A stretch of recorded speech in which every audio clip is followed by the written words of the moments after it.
Good morning, everyone. I'm super excited to see the amount of responses that we're getting here on Google Classroom. It is great to know that you're all putting your hard work and diligence into completing your assignments. And thank you for being creative. I appreciate your effort.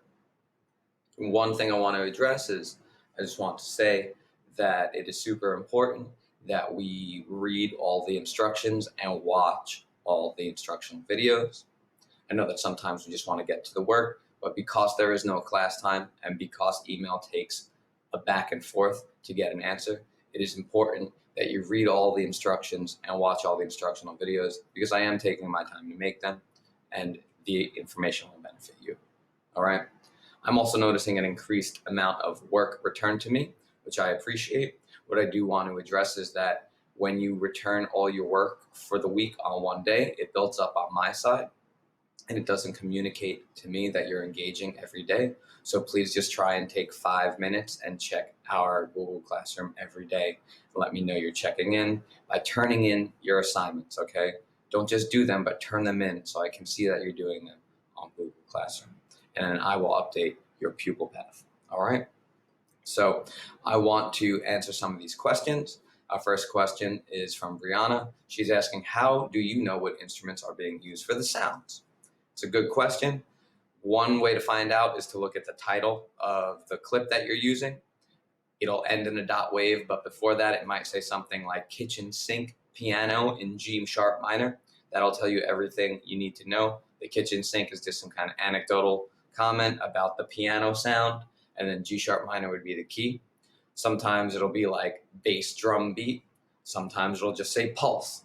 So you'll get either a really descriptive answer from the file name or a vague answer. What I want you to do is if you get that vague answer, I want you to use what you're hearing to help you figure out what instrument might be playing.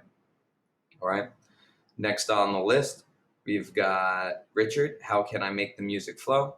And when we make our music flow, we're thinking about adding transitions that help parts change. And we're also thinking about keeping the drum beat going, right? So a lot of people, and what I've seen is we have like a really cool intro idea, and then they'll do a drum beat for like 4 beats, and then it'll stop, and then the drum beat will come back in. You know, that isn't really the way to keep flow. The way I would keep flow is you have an intro for 4 bars, then you have a small drum beat come in for 4 bars, you continue that small drum beat for another 8 or 16 bars, and then you add a larger beat on top of that as it progresses, and then also adding other instruments on top of that or taking away other instruments based on what you're trying to do. So that's a loaded answer, but we will explore that concept more over the week. So thank you, Richard.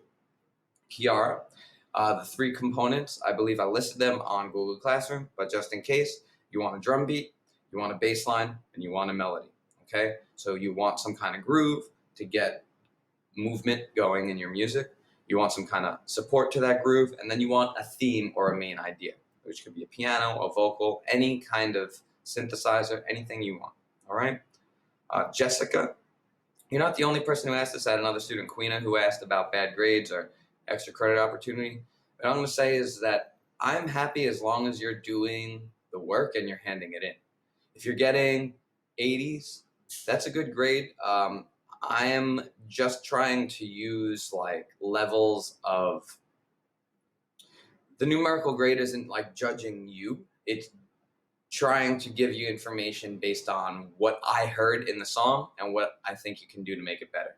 So if you want to revise your first drafts, if you don't like your grade, that's awesome. You can do that and just send me an email saying, hey, I revised this. Can you listen to it when it's published? I'll do that. All right. Alani, can I get Foundation on my laptop to work? Or if you can't, rather, I'm going to ask, are you using it in Google Chrome? Because I know Foundation is a Google Chrome-based browser. I don't know much about laptops. I use an iMac, but when I use my iMac to do any kind of Google work, I make sure I'm using the browser, Google Chrome. It helps. Okay. Liam, I answered your email. Okay. And also to submit the song, please check the song submission video. And then Dorian, 32 bars is just our starting number. You're going to see how we're going to manipulate that to make more. If you made more than 32 bars on your first composition, that's great. You had a really good song, Dorian, so I was actually really impressed. All right, everyone. Well, thank you for the positive energy, and let's keep it that way through the rest of the week.